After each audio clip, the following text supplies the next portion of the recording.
Hi, it's Kathleen from Bailey Academy. Mom of 5, homeschooling 3 of them, ages 9, 12, and 16. Today I wanted to share some more, or part 3, of homeschool resources that you may want to try out. I did receive all these for review. I'm going to be reviewing them more in depth over the next little while. So if you want to see a flip through of any of these books, please let me know in the comments, because I will definitely do a flip through. And if you want to know more in general, I will be talking about them throughout the whole next year as I talk about what I'm using in my school. So the first thing I want to share with you is 2 books from Workman Publishing. This one here is The Big Feelings Survival Guide, a creative workbook for mental health by Elise Ruriani. And this says 74 DBT and art therapy exercises. If you don't know what DBT is, it stands for dialectical, I'm probably saying it wrong, but dialectical behavior therapy. Anyways, whatever, DBT. It's something that I did therapy of when I was younger, as a teenager. It's very helpful with interpersonal skills, and it's very helpful for a certain kind of counseling anyway. So this, like I said, by Workman Publishing, and it has What the Feeling, Hello, My Name is Anger, Hello, My Name is Fear, Hello, My Name is Sadness, Resources, DBT skill sets, and then an index. And the pictures are adorable, and each page has something you can color in or write or do. So here's some pictures of them, and then I'll read what some of the pages say. So, for example, create a character, Anger Edition. So you create what anger looks like for you, and write down its description, traits, strengths, weaknesses, likes, and dislikes. That's a form of art therapy. Distress tolerance. That was something that we learned in DBT.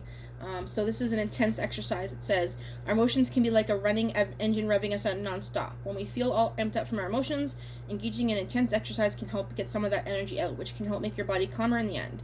Below are some exercise ideas and space to add your own.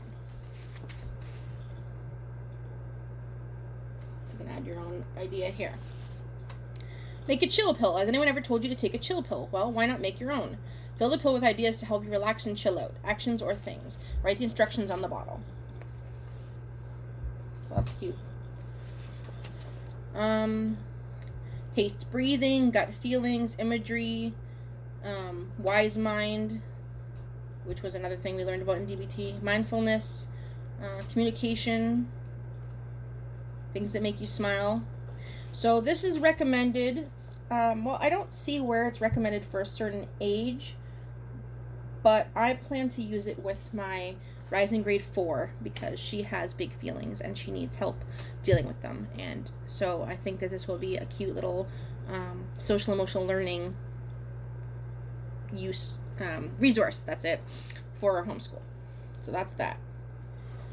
Also by Workman Publishing, I got this book called Meltdown, Discover Earth's Irreplaceable Glaciers and Learn What You Can Do to Save them.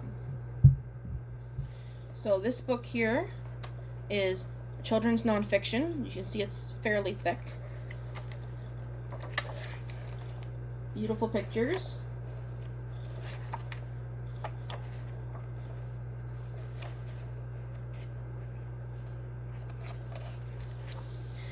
So it has Introduction, Glaciers in Crisis. Chapter 1, The World of Ice, the role glaciers play on our planet. Chapter 2, Boots on the Ice and Eyes in the Sky, how we know the glaciers are melting. Chapter 3, A Change in the Air, why the glaciers are melting. Chapter 4, Deep Frozen Time Machines, Glaciers Hidden History. Chapter 5, Some Like It Cold, Animals and Plants of the Glaciers. Chapter 6, A World Without Glaciers, What Will Happen If We Don't Change Course. And Chapter 7, A Glacier for Tomorrow, How to Take Action. So we are planning to learn about climate change this coming year, so that's why I asked for this book, and I think it will become very handy as a living book for our climate change study. Alright, sorry, a little bit of a cold. The next 3 books are from an independent publisher, and what did I do with the little paper? So they're called, sorry, try that again. They're from Creston Books, and this is the first one I have, Beastly Biomes. We're going to be learning about different biomes next year, so I saw this and I was like, oh yeah, this is for ages 7 to 11, and it's like a picture book, but teaches you. So a nonfiction picture book, I guess you'd say, with gorgeous pictures.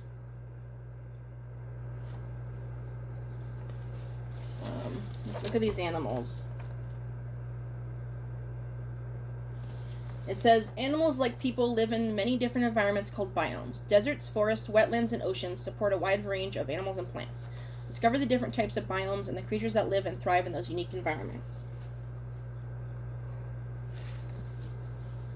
So this looks like a beautiful book, and will come in handy learning about biomes. I also asked for Food for Hope by Jeff Gottsfeld, ages 7 to 12. It says, John Van Hengel started the world's first food bank in 1967 and went on to create a network of food banks through Feeding America. The concept of getting food that would otherwise be wasted to people who are hungry has spread throughout the world. Gottsfeld's warm text and Agatha's lively art shows that there's no shame in being hungry. The shame lies in how long it took for someone to figure out how to feed people. All it took was one person with a good idea to change things. Oh, come on. Seems to be paper clipped together for some reason. I don't know why. That's weird. Cute illustrations. This isn't for any particular unit study or theme that we're doing. I just thought it would be helpful and useful to my kids know all about food banks, but it's the idea of, like, with a story behind them I thought was really cool. And from the same people, Her Eyes on the Stars, Maria Mitchell, astronomer. I grabbed this one because my teen daughter is into astronomy, and although this is probably she's well beyond what this book is going to teach her, I thought it would be helpful. We've already done space, but we'll probably do it again in a couple of years with my younger one, so I thought this would be helpful. In the mid-19th century, Maria Mitchell was not only among the first women to discover a comet, she was the first American to do so. Maria became a professional astronomer, a first for an American woman. She went on to teach a generation of young women at Vassar College how to set their sights high. Mitchell's passion for the stars shines in Laurie Walmark's dynamic text and Liz Wong's glowing art.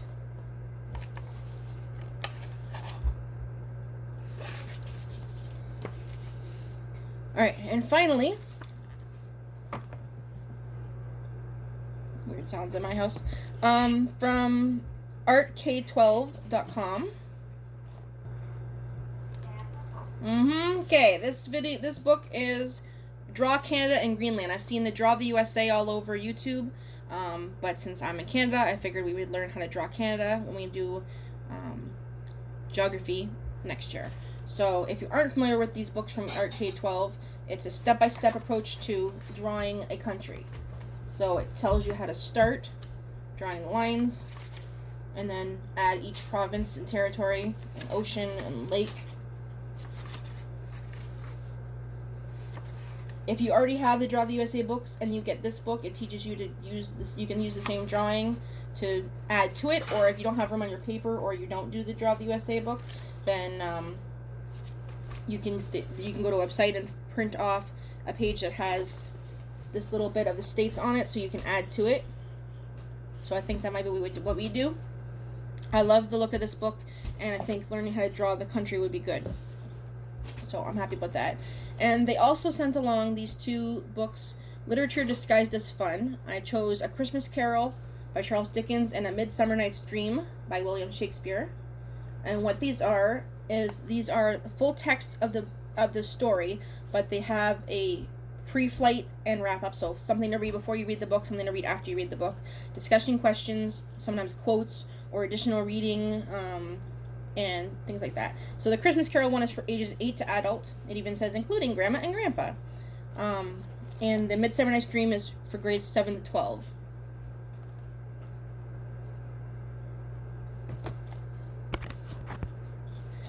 So this is about how thick the book is, and it's important to note that it's the full old text, like the original text of the book.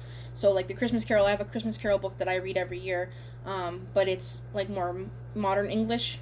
So this one is the actual words from it, which I think is good, because sometimes we should be reading the original versions and learning some of the old ways that things were said. So yeah, in the Christmas Carol, like I said, there's a little bit to read before. There's the discussion questions at the end. Information. There's even the Christmas story. So if you're a Christian and you wanted to go over what the Christmas story was, it's actually included in here. Or if you're just curious, and there's some additional reading at the back. Create your own memes section, which I thought was kind of cute. And yeah, and then like I said, Midsummer Night's Dream or whatever, grades 7 to 12.